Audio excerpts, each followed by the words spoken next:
जहां बनते हैं देश के गौरव, इंडिया का एकमात्र ऐसा कोचिंग इंस्टीट्यूट जहां कैडेट्स को ट्रेन किया जाता है आने वाले डिफेंस एग्जाम के अनुसार। अगर आपका भी सपना है भारतीय सेना में शामिल होकर देश की सेवा करने का, तो आज ही ज्वाइन करें Trishul defence academy. Okay, very very good evening to all of you. आज हम लोग एक बहुत ही एक इम्पॉर्टेंट टॉपिक आपसे डिस्कस करने वाले हैं। Today we are going to discuss an very important topic to you and hope so कि you all are doing very well in your preparation in your exam for your examination. उम्मीद करते हैं कि आप सभी लोग अपने अपने जीवन में काफ़ी अच्छा कर रहे हैं, अपने अपने लाइफ में काफ़ी अच्छा कर रहे हैं। तो यहाँ पर हम लोग फिर से जो है कुछ एक इम्पॉर्टेंट चीज़ें आपसे डिस्कस करेंगे, कुछ इम्पॉर्टेंट व्यूज़ आपसे हम लोग डिस्कस करेंगे अभी, ठीक है। तो we are going to discuss some important views to you, okay. तो we are going to discuss some very very important views to you, clear. So आज हम लोग जो बात करने जा रहे हैं वो बात करने जा रहे हैं एक बहुत इम्पॉर्टेंट टॉपिक है आपका, और एक बहुत इम्पॉर्टेंट टॉपिक है वो है आपका ह्यूमन हेल्थ एंड डिजीज़।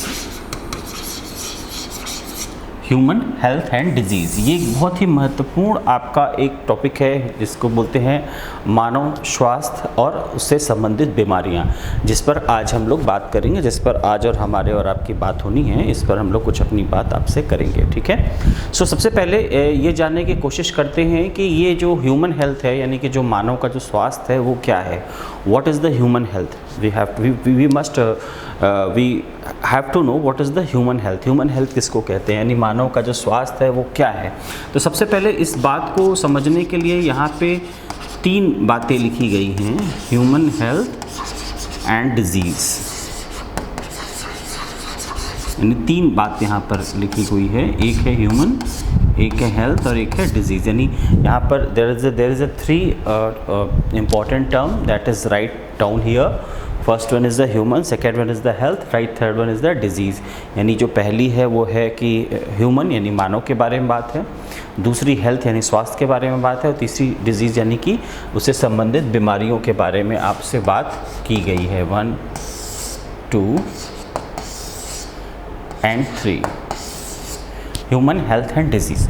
तो जैसा कि आप सभी जानते हैं कि human, what is the human? Human beings are homo sapiens, means human body. Human means what? Human means the human body. Very good. Human means what? Human body. ठीक है। तो हम एक एक करके तीनों पैरामीटर को समझने की कोशिश करेंगे और फिर हम लोग उस पर आएंगे। तो ह्यूमन हेल्थ का मतलब वो ह्यूमन का हेल्थ एंड डिजीज 3 अलग अलग टर्म हैं। ह्यूमन हेल्थ, डिजीज, मानव स्वास्थ्य और उससे संबंधित बीमारियां। पहला क्या है आपका? पहला जो है वो आपका क्या कह रहा है? पहली चीज क्या आपसे कह रही है? वो कह रही है ह्यूमन बॉडी। यानी ह्यूमन का मतलब क्या हो गया? Human body. What is the meaning है ह्यूमन बॉडी? यानी मानव का शरीर जो है, मानव का जो शरीर है ना, मानव का शरीर, इसी से संबंधित है स्वास्थ्य और बीमारियां। What is the meaning is that the disease and health is very much related to the human body, not the humans. Like my name is Sujit Srivastava, तो इट डजेंट मीन कि सुजीत श्रीवास्तव से रिलेटेड है हेल्थ और डिजीज़। नहीं, मेरी जो body है ना, उससे मेरा स्वास्थ्य और बीमारियां उससे संबंधित हैं, ना कि मेरे से हैं। ह्यूमन बॉडी से है। जो मेरी बॉडी है उस बॉडी की लिमिटेशंस हैं, उस बॉडी की लिमिटेशन है, सीमाएं हैं, और उससे संबंधित चीज़ें हैं, ठीक है। फिर बात आती है हेल्थ की, यानी स्वास्थ्य की। हम लोग शॉर्ट में हमारे पास, चूँकि हम सब कुछ बात यहाँ पर करेंगे, आपके एग्ज़ाम ओरिएंटेड बात करेंगे, हम आपके परीक्षा संबंधित कुछ बातों को बताएंगे, इसलिए हमारे पास बहुत ही कम समय है। हम आपको जो इस यूट्यूब अपने चैनल त्रिशूल डिफेंस एकेडमी के माध्यम से इन द बायोलॉजी क्लासेस जो हम आपको बात आपसे डिस्कस कर रहे हैं वो नटशेल में कर रहे हैं। लेकिन अगर आप जो मेरा my self doctor Sujit K Srivastava, if you will join my classes, मेरी क्लास में जब आप आएंगे डिटेल में पढ़ेंगे तो इसमें हम लोग बहुत ही डिस्कस करेंगे कि क्या ह्यूमन हेल्थ और डिजीज़ के बारे में बात आती है। चूँकि हमारे पास समय की कमी है इसलिए हम शॉर्ट में करके इसको क्वेश्चन से आपको समझाने की कोशिश या प्रयास करेंगे, ठीक है। तो human body is the human means the human body जिससे आपका हेल्थ और डिजीज़ दोनों क्या होती है, रिलेट होती है, ह्यूमन हेल्थ और डिजीज़ होती है। और इस बॉडी का क्या इम्पोर्टेंस है कि ये जो बॉडी होती है ना, ह्यूमन बॉडी, इसकी अपनी लिमिटेशंस होती है, इसकी अपनी सीमाएं हैं, लिमिटेशंस हैं, यानी उस लिमिटेशन के बियॉन्ड जाके ये बॉडी काम नहीं कर सकती है, उस लिमिटेशन के बियॉन्ड जाके ये बॉडी काम नहीं कर सकती है, ठीक है। तो ये एक होती है ह्यूमन बॉडी से रिलेटेड चीज़ें हैं, सीमाएं हैं, उस सीमाओं से इतर जाके वो काम नहीं कर सकती है, उसी में इसको सारे अपने काम करने हैं, इसीलिए जो है ये ह्यूमन बॉडी आती है। अब बात करते हैं ह्यूमन बॉडी की दूसरी चीज़ क्या होती है। It is a type of machine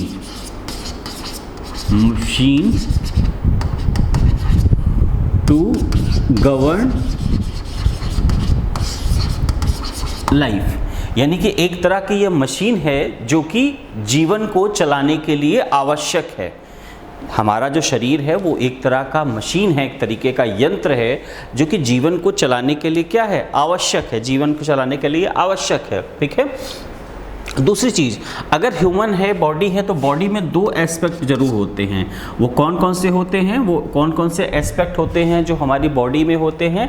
पहली क्या होती है, बर्थ होती है। पहली क्या होती है, बर्थ होती है, यानी कि जन्म होता है। दूसरी क्या होती है, ग्रोथ होती है, यानी कि वृद्धि होती है, यानी कि उस बॉडी में क्या होगी, ग्रोथ होगी, वृद्धि होगी। तीसरी एक बहुत इंपॉर्टेंट चीज़ है जो हमारी बॉडी में होगी, वो क्या होगी, डेथ होगी, यानी कि मृत्यु होगी। ये तीन चीज़ें हैं जो कि बॉडी में, ह्यूमन की जो बॉडी में उससे रिलेटेड है। First one is what, first one is the birth, यानी कि जन्म, बॉडी का जन्म लेना। जो जन्म है वो जन्म किसका होता है, बॉडी का जन्म होता है। एक बच्चे का जन्म होता है, एक बॉडी का गवर्न होती है ना, एक बॉडी गवर्न होती है, ठीक है।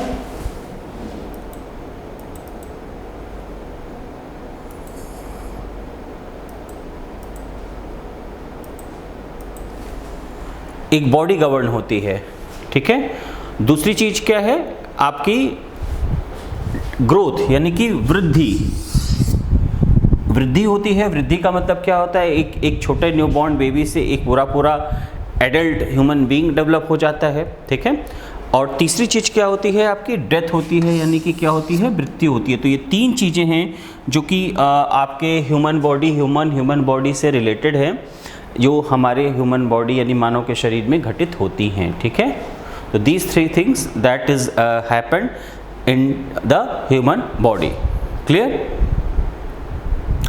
अब इस चीज़ को और जानने का प्रयास करेंगे, इस चीज़ को और जानने की कोशिश करेंगे कि हमको पता है ह्यूमन हेल्थ एंड डिजीज़, मानव स्वास्थ्य और उससे संबंधित बीमारियां, ह्यूमन बॉडी होता है, मानव का शरीर होता है, ह्यूमन बॉडी, इसकी लिमिटेशंस होती हैं, इसकी सीमाएं होती हैं। It is the type of machine to govern life, एक तरीके की एक यंत्र है जो कि जीवन को चलाने के लिए आवश्यक है। It is a type of machine to govern life में तीन तरह की चीज़ें होती हैं, बर्थ, ग्रोथ और डेथ, यानी कि जन्म होती है, वृद्धि होती है और मृत्यु होती है, जो तीन चीज़ में होती हैं। अब दूसरी चीज़ की बात करेंगे, जो चीज़ की बात करेंगे वो है क्या, मानव का स्वास्थ्य, यानी कि ह्यूमन हेल्थ। हम लोग किसकी बात करेंगे, अब हम लोग बात करेंगे किसकी, ह्यूमन हेल्थ की बात करेंगे, ठीक है। अब हम लोग किसकी बात करेंगे, हेल्थ की बात करेंगे।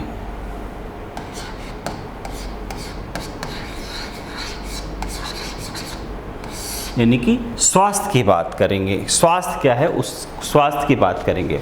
तो जो स्वास्थ्य होता है, जो ह्यूमन हेल्थ और जो स्वास्थ्य होता है वो क्या होता है, it is the condition of the human body that is the free from all kind of the deformity and disease.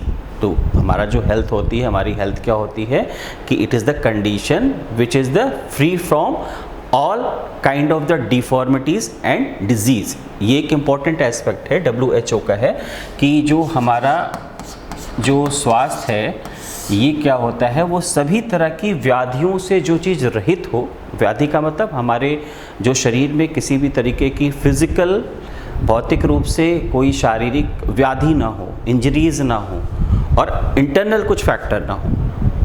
बाद में इसी चीज़ को एक्सटेंड किया गया और ये बताया गया कि जो ह्यूमन का हेल्थ है वो 3 एक इम्पॉर्टेंट एस्पेक्ट पे डिसाइड किया जाता है। वो 3 इम्पॉर्टेंट एस्पेक्ट क्या हैं ह्यूमन हेल्थ के? Physical health, mental health and social health. These are the 3 very important parameter of health। यानी स्वास्थ्य से जो 3 बहुत इंपॉर्टेंट पैरामीटर हैं वो आपके सामने ये हैं। पहला है फिजिकल, दूसरा है मेंटल और तीसरा है सोशल। कौन सा है? Physical, mental and social. यानी कि जो फिजिकल का मतलब क्या हो गया? Physical, what is the physical?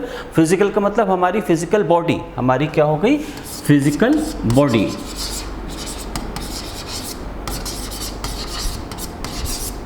ठीक है। मेंटल का मतलब हमारे क्या है? Brain and emotions. ठीक है। Social means relations. तो हमारा जो पूरा का पूरा जो हेल्थ है वो 3 इंपॉर्टेंट पैरामीटर पे आपके सामने काम करता है। वो है physical body, physical health that is governed by the physical body, mental health that is covered by brain and emotion, social health that is covered by the relation. यानी कि आप देख सकते हैं कि जो मानव का स्वास्थ्य है वो 3 इंपॉर्टेंट एस्पेक्ट पे प्रभावित होता है। इस पर 5 मिनट की बात हम लोग कर लेते हैं कि ये क्या क्या चीज़ें हैं, किस तरीके से होती हैं। तो आप देखते हैं कि जैसे हमारी जो बॉडी होती है ना, ह्यूमन बॉडी, अगर आपको कहीं चोट लग जाती है, अगर आपको कहीं चोट लग जाती है तो हम कहेंगे कि आपका स्वास्थ्य खराब हो चुका है, कहेंगे ना। अगर किसी व्यक्ति को चोट लग जाती है, हाथ में चोट लगती है, पैर में चोट लगती है, तो उसके काम प्रभावित होंगे, उसको चलने में परेशानी होगी या उसको लिखने में परेशानी होगी। तो ये सारी समस्याओं क्या हुई? क्योंकि उसके फिजिकल इंजरी, हाथ का टूट जाना, पैर का टूट जाना, बोन्स का टूट जाना, किसी तरह का कट लग जाना, किसी तरीके की चोट आ जाना, तो ये उसके स्वास्थ्य को प्रभावित करेगा, उसके फंक्शन को प्रभावित करेगा। इसलिए उसकी क्या हो गई? ये फिजिकल हेल्थ हो गई। दूसरी बात होती है मेंटल, यानी brain and emotion. Brain and emotions की बात होती है। सपोज दैट हमारे जो कभी कभी बहुत लोग साइकिक होते हैं, हम लोग बोलते हैं साइको होते हैं, फोबिया होता है। कुछ लोग होते हैं ना, उनको पानी से डर लगता है। अब पानी से उनको इतना डर लगता है कि वो पानी पे जाते हुए घबराते हैं। मतलब उनकी जो स्वाभाविक एक प्रक्रिया है वो कोई, आपने देखा होगा बहुत सारे लोग ऐसे नाव में बैठने से डरते हैं, बोट में बैठने से डरते हैं। क्यों ऐसा होता है? क्योंकि उनको एक फोबिया होता है। उनको क्या होता है? फोबिया होता है। फोबिया का मतलब क्या होता है? क्योंकि उनको डर अंदर से समाया होता है। तो ये डर के कारण उनका स्वास्थ्य प्रभावित होता है। नर्वस होना, यानी कि बहुत भीड़ में के सामने वो नर्वस हो जाना, बोल ना पाना, घबराहट होना, बेचैनी होना, परेशानी होना, ये सारे जो सिम्टम्स होते हैं कि परेशानी होना, घबराहट होना, बोल ना पाना, है ना, ये सब डर का लगना, फियर फैक्टर होना, ये सब हमारी जो बीमारियां होती। कई बार आपने देखा होगा कि व्यक्ति पूर्णतः स्वस्थ है, खा रहा है, पी रहा है, चल रहा है, उठ रहा है, बैठ रहा है, लेकिन उसका ब्रेन यानी उसका दिमाग काम नहीं कर रहा है। दिमाग काम ना करने के कारण वो धूप में फुल स्वेटर पहन के टहल रहा है, धूप में फुल स्वेटर पहन के टहल रहा है। बहुत सारे लोगों को आपने देखा होगा कि रोड साइड पर टहलते रहते हैं, घूमते रहते हैं, उनका स्वास्थ्य एकदम ठीक होता है, खाते हैं, पीते हैं, हाथ पैर पूरी तरीके से सही सलामत है, लेकिन उनका दिमाग काम नहीं करता है, मेंटल हेल्थ काम नहीं करता, they are not mentally fit, और इसलिए वो रोड पर, सड़क पर घूमते रहते हैं। कभी कुछ कपड़े को पहन के घूमते हैं, ठंड के दिनों में आपने देखा होगा कि बिना कपड़ों के घूमते रहते हैं, कम कपड़ों के घूमते रहते हैं, एक शर्ट पहन के घूम रहा है जनवरी की चिल्ड ठंड में। कभी कभी आपने देखा होगा कि गर्मी में वो स्वेटर पहन के, तो उसका जो मानसिक स्वास्थ्य अच्छा नहीं है, इसलिए हम उसको स्वस्थ व्यक्ति नहीं कह सकते। तीसरे तरीके का एक बहुत इंपॉर्टेंट है सोशल हेल्थ, सामाजिक स्वास्थ्य। सामाजिक स्वास्थ्य क्या ज़रूरी है? सामाजिक स्वास्थ्य आपने सुना होगा पुराने टाइम में जब किसी को सज़ा देनी होती थी, किसी को हमें पनिशमेंट देना होता, तो हम बोलते थे कि उसको जो है आप उसका हुक्का पानी बंद कर दे। तो हुक्का पानी बंद करने का मतलब क्या होता था कि उसको बाइकआउट कर देना, उसको सोशली एक्सक्लूड कर देना, बाहर कर देना।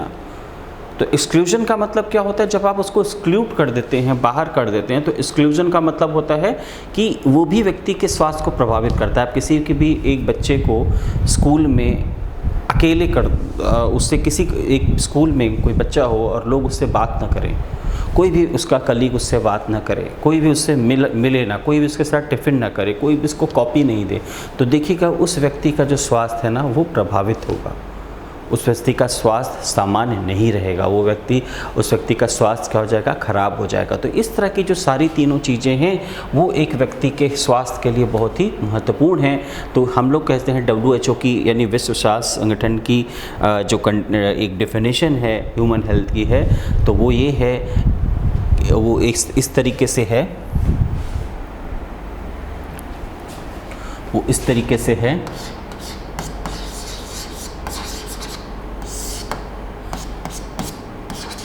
A human being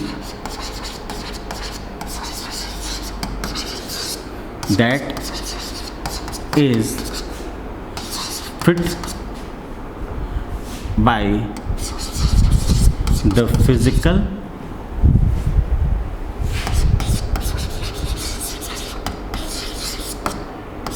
mental and social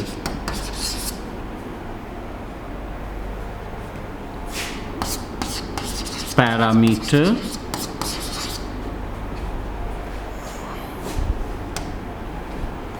a human being that is fit by the physical, mental and social parameter, physical, mental and social parameter।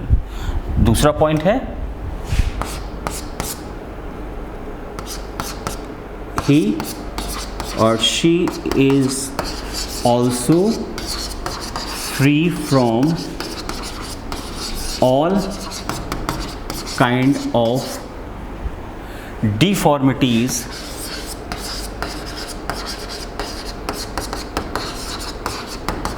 inside the body। ठीक है, दो चीज़ें बहुत ही महत्वपूर्ण है। A human being that is feet by the physical, mental and social parameter, यानी कि एक जो मानव है, मानव शरीर है, वो कि भौतिक रूप से, मानसिक रूप से और सामाजिक रूप से पूरी तरीके से स्वस्थ, पूरी तरीके से फिट है। फिट का मतलब पूरी तरीके से एक उचित रूप से कार्य कर रहा है, और साथ में वह ही और शी, यानी वो चाहे मेल हो, चाहे फीमेल हो, चाहे मैन हो, चाहे वोमेन हो, वो उनका जो शरीर है वो किसी भी तरीके की व्याधि से रहित है, डिफॉर्मिटी से रहित है, उसको हम लोग स्वस्थ कहते हैं। ठीक है, अब बात करेंगे डिजीज़ की। अब बात करेंगे तीसरा पैरामीटर है, जो तीसरा पैरामीटर है वो भी बहुत इम्पोर्टेंट है, वो उसको हम लोग क्या बोलते हैं? डिजीज़, यानी कि बीमारी। वो क्या है? दैट इज़ अ डिजीज़, यानी कि क्या है? डिजीज़, बीमारी। अब बात करेंगे बीमारी की, तो बीमारी क्या है? What is the disease? Disease को क्या बोलते हैं हम लोग? डिजीज़ को हम लोग क्या बोलते हैं? What is the disease? Disease is what? Disease जो होती है, बीमारी जो होती है, बीमारी एक तरीके की एक स्थिति है जिसमें हमारा शरीर काम नहीं करता है। डिजीज़, इसको इस तरह से कहते हैं, this is characterised by a condition, this is characterized by condition,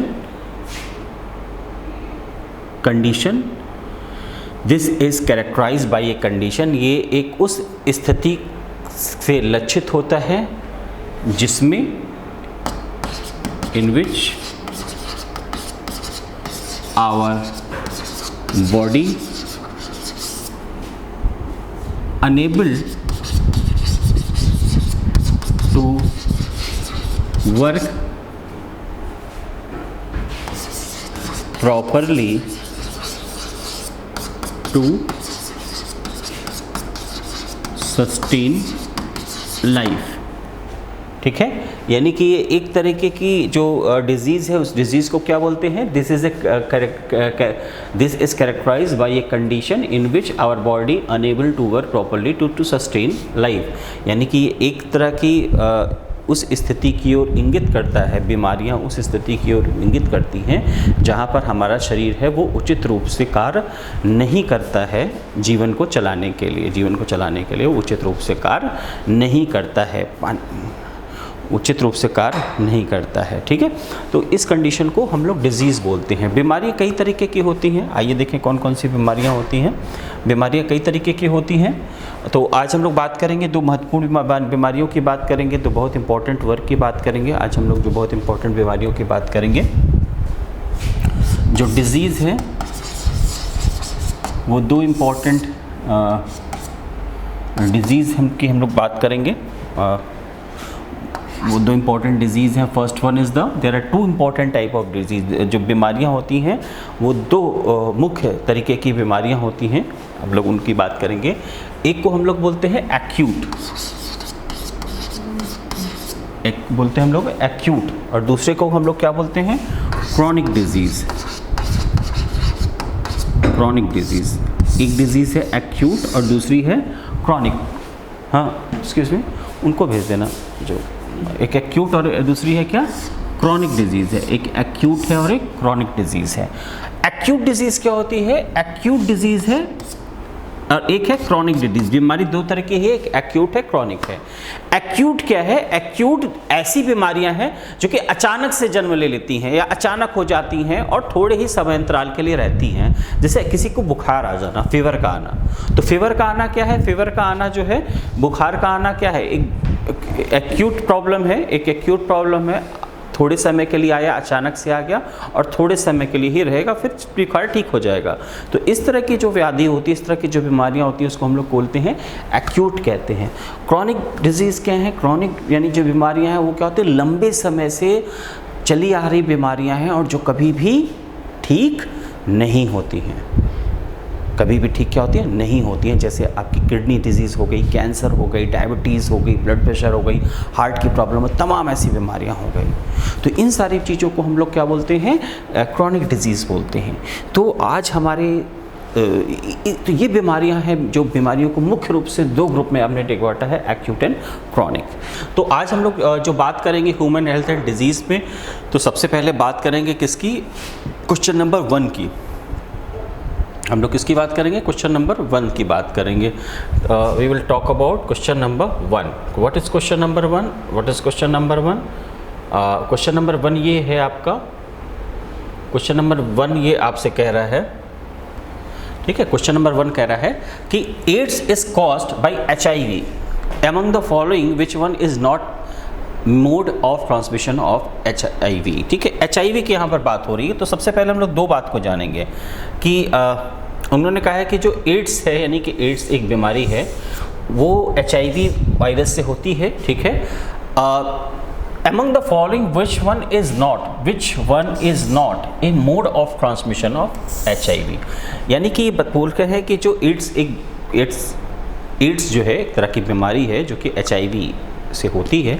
ये पूछ रहे हैं कि ये जो बीमारी है वो निम्न में से किन कारणों से नहीं फैलती है, किन कारणों से बीमारी नहीं फैलती। बहुत महत्वपूर्ण एक क्वेश्चन है कि एड्स एक तरह की बीमारी है जो HIV से होती है और ये किस कारण से नहीं फैलती है।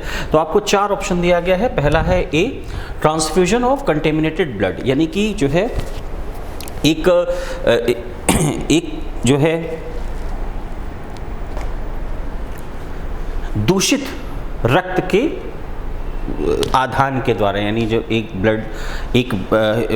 व्यक्ति के शरीर से जब ब्लड को दूसरे व्यक्ति के शरीर में जब चढ़ाते हैं तो इसको हम लोग रक्त आधान बोलते हैं, ब्लड ट्रांसफ्यूजन बोलते हैं। लेकिन जब हम किसी दूषित रक्त को, यानी कंटेमिनेटेड ब्लड, कंटेमिनेटेड का मतलब वो पहले से ही किसी बीमारियों से जूझ रहा हो, उस तरह के रक्त को दूसरे भी व्यक्ति के शरीर में जब हम उस रक्त को ले जाते हैं तो वो व्यक्ति भी बीमार हो जाए, उस व्यक्ति को भी प्रॉब्लम्स हो जाती हैं। तो ये पहला है कि ट्रांसफ्यूजन ऑफ कंटेमिनेटेड ब्लड, जो कि नहीं है, ये जवाब नहीं है। दूसरा क्या है, शेयरिंग द इन्फेक्टेड निडल, यानी कि अगर हम जो कि जो सुई है, निडल है, आपने देखा होगा जब भी कोई किसी को किस बॉडी में जब हम निडल को इंजेक्ट करते हैं तो एकदम फ्रेश निडल, फ्रेश सिरिंज का इस्तेमाल करते हैं। ऐसा नहीं होता कि एक सिरिंज से कई लोगों को ब्लड हमने दवाएं दी हो या इंजेक्शन लगाया। क्यों? क्योंकि वो इन्फेक्टेड नहीं होनी चाहिए, वो संक्रमित नहीं होनी चाहिए कि किसी व्यक्ति के शरीर में से इंजेक्शन को लगाया फिर उसी को दूसरे में लगा दिया कि एक की बीमारी दूसरे में पहुँच जाए। तो ये भी इसका सही आंसर नहीं है। फिर तीसरा है sexual contact with infected person, यानी कि अगर कोई संक्रमित व्यक्ति है तो उसके साथ जो है सेक्सुअली कांटेक्ट करने से, यानी कि लैंगिक रूप से उसके साथ संपर्क में आने पे से वो, तो ये भी जो है सही जवाब नहीं है। तो सही जवाब इसका क्या है? Answer C is the right answer, shaking hand with the infected person. ठीक है, shaking hand with the infected person, यानी कि उस व्यक्ति के साथ हाथ अगर हम मिलाएं तो जो है एड्स की बीमारी नहीं फैलती है, एड्स की बीमारी नहीं फैलती है। आपका प्रश्न क्या था कि AIDS is caused by HIV among the following which one is not a mode of transmission of HIV, यानी कि जो एड्स की बीमारी है वो HIV वायरस से फैलती है और निम्नलिखित में से कौन सा वह कारण है जिसके द्वारा एड्स की बीमारी नहीं फैलती है? क्या है? नहीं फैलती है। विच one is not mode of transmission, यानी किसके द्वारा नहीं फैलती है? तो नहीं किसके द्वारा फैलती है? Shaking hand with the infected person, यानी संक्रमित व्यक्ति से अगर आप हाथ मिलाते हैं तो ये बीमारी व्यक्ति टू व्यक्ति छूने से नहीं जाती है। किस तरीके से जाती है? ट्रांसफ्यूजन ऑफ कंटेमिनेटेड ब्लड, यानी कि अगर हम जो है एक संक्रमित व्यक्ति के रक्त को दूसरे व्यक्ति के शरीर में उसको आधान पहुंचाते हैं, ब्लड ट्रांसफ्यूजन करते हैं, तो उसको वह बीमारी होने की संभावना प्रबल होती है। Sharing the infected person needles, यानी कि अगर हम संक्रमित सुई को किसी दूसरे व्यक्ति जो स्वस्थ है उसको लगाते हैं तो उसको भी बीमारी हो जाती है। Sexual contact with infected person, यानी लैंगिक रूप से अगर किसी लैंगिक जो एक आपका जो है लैंगिक रूप से जो संपर्क है अगर एक ऐसे व्यक्ति से होता है जो एड्स से पहले से संक्रमित है तो उसके संक्रमण की संभावना प्रबल होती है। तो ये इसका आंसर सही जवाब है सी। ठीक है, अब इसमें कुछ जुड़ी हुई बातों को देखें। जैसे एड्स है तो एड्स का जो फुल फॉर्म होता है वो क्या होता है? What is the meaning of AIDS? What is the meaning of AIDS? AIDS meaning is the acquired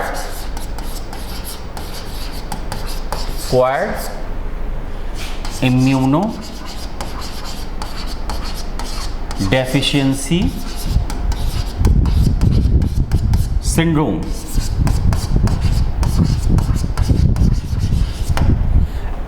AIDS means acquired immunodeficiency syndrome। ये किसका फुल फॉर्म है? एड्स का फुल फॉर्म है एक्वायर्ड इम्यूनोडेफिशिएंसी सिंड्रोम। HIV किसका form है? HIV किसका form है? Is the human immuno virus, human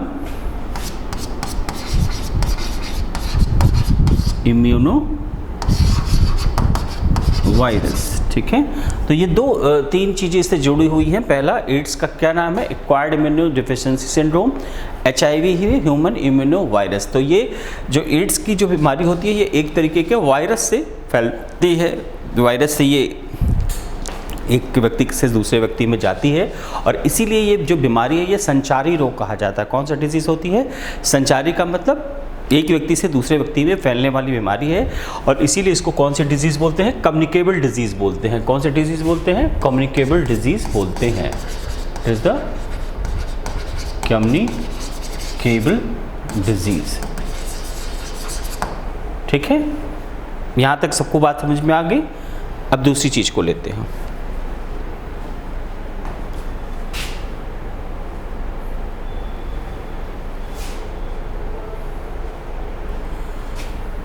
अब सेकेंड क्वेश्चन की ओर जाते हैं।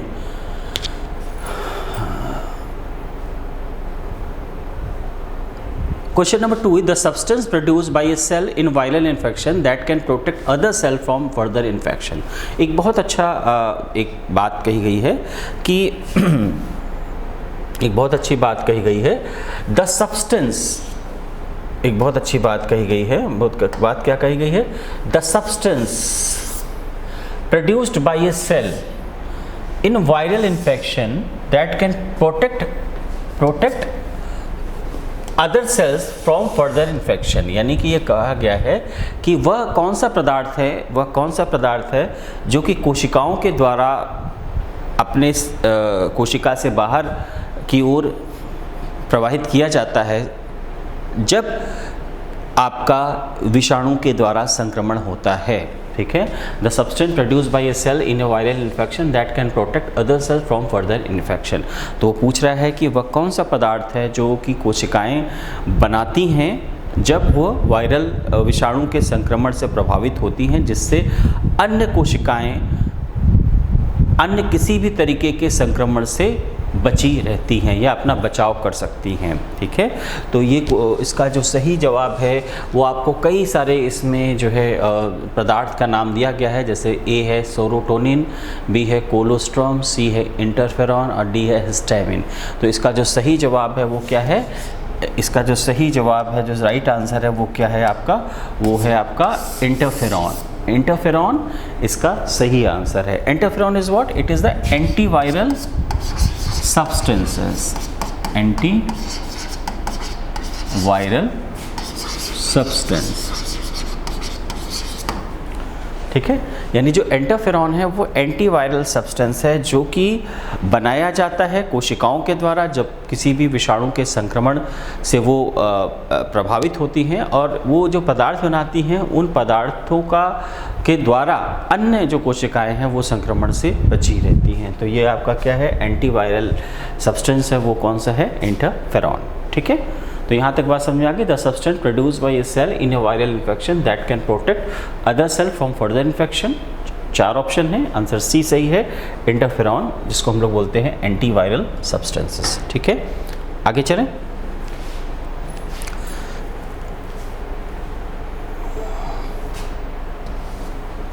फिर ये है अच्छा प्रश्न है, ये भी बहुत अच्छा प्रश्न है। Antibodies present in colostrum which protect the new born from certain disease of, यानी कि जो ये बोला गया है कि माता के गर्भ में बच्चों को बीमारियों से बचाने के लिए किस तरह की एक एंटीबॉडी उपस्थित होती है माता के गर्भ में। Antibodies present in colostrum which protect new born from certain disease, यानी एक निश्चित बीमारी को उस नवजात बच्चे को बचाने के लिए कौन एक पदार्थ है जो कि माता के गर्भ में होता है। तो आपका ऑप्शन क्या है, what is your option, your answer is the IgA type जो है एक जो एंटीबॉडी है वो प्रेजेंट होती है जो कि उसको किसी भी तरीके से की बीमारी से बचाती है। इम्यूनोग्लोबिन इसका नाम, इस प्रोटीन का नाम होता है। इस जो एंटीबॉडी होती है उसको हम लोग प्रोटीन भी बोलते हैं, वो तरीके के प्रोटीन होती है। तो ये होती है immunoglobulin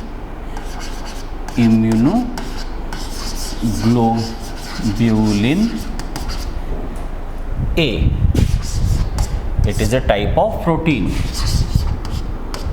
Is a type of protein।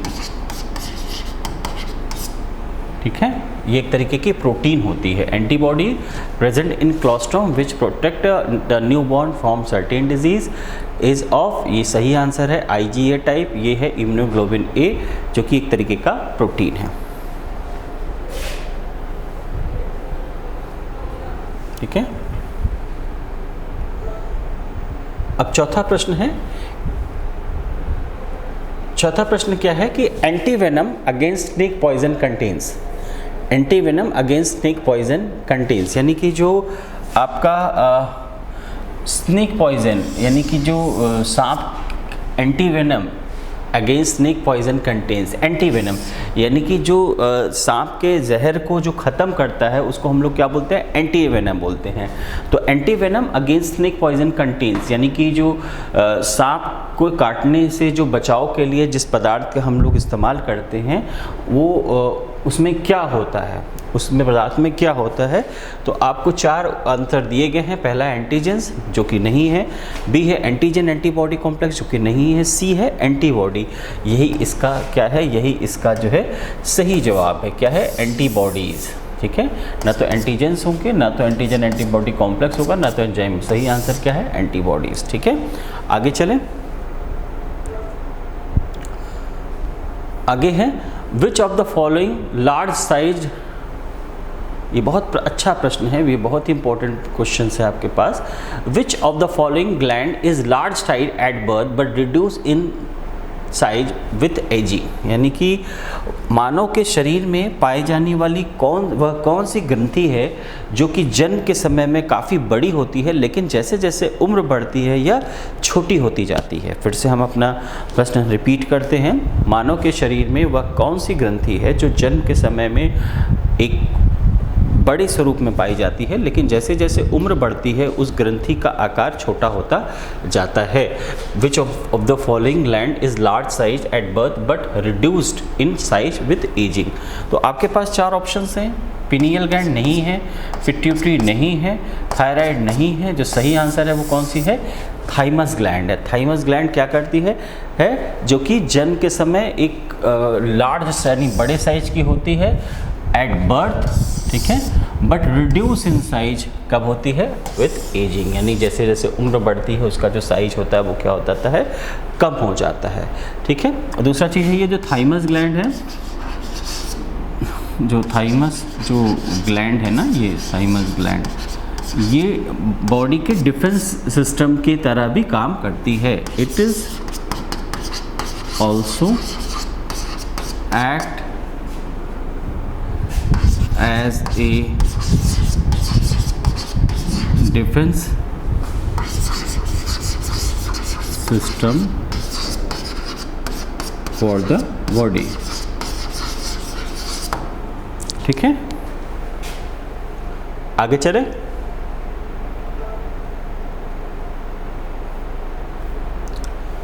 फिर आपका 6th क्वेश्चन है जो कि बहुत इंपॉर्टेंट है। 6th क्वेश्चन है जो कि बहुत इंपॉर्टेंट है। A person with sickle cell anaemia is more prone to malaria, more prone to typhoid, less prone to malaria and the less prone to typhoid. यानी कि एक व्यक्ति है जो हाशिए के रूप के अनीमिया का शिकार है, वो क्या होगा उसके साथ, a person with sickle cell anaemia, तो उसके साथ क्या होगा, मोर प्रोन टू मलेरिया, यानी वो मलेरिया की बीमारी के लिए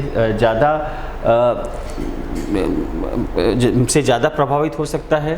फिर दूसरा है टाइफाइड की बीमारी से ज़्यादा प्रभावित हो सकता है। फिर तीसरा है मलेरिया की बीमारी से कम प्रभावित हो सकता है। और चौथा है टाइफाइड की बीमारी से कम प्रभावित हो सकता है।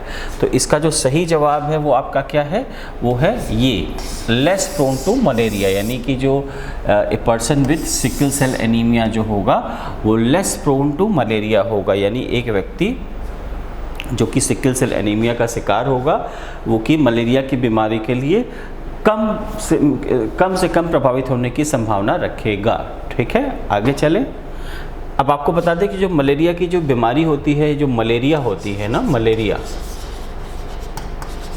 की जो डिजीज़ होती है वो किसके द्वारा फैलती है, ये भी एक तरीके की कौन सी डिजीज़ है, ये भी एक तरीके का संचारी रोग है जिसे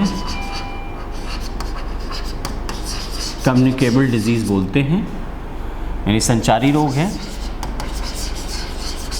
जो किसके द्वारा फैलता है, ये एक प्रोटोजोन जिसको प्लाज्मोडियम बोलते हैं उसके द्वारा फैलता है।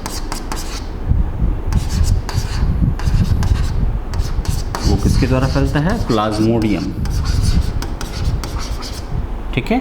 तो आपका जो ये person with sickle cell anaemia ये लेस प्रोन टू मलेरिया होता है, यानी मलेरिया से ऐसे व्यक्तियों में मलेरिया कम फैलता है। मलेरिया क्या है, ये एक संचारी रोग है जो कि एक प्रोटोजोवन जो कि प्लाज्मोडियम है उसके द्वारा फैलता है, ठीक है।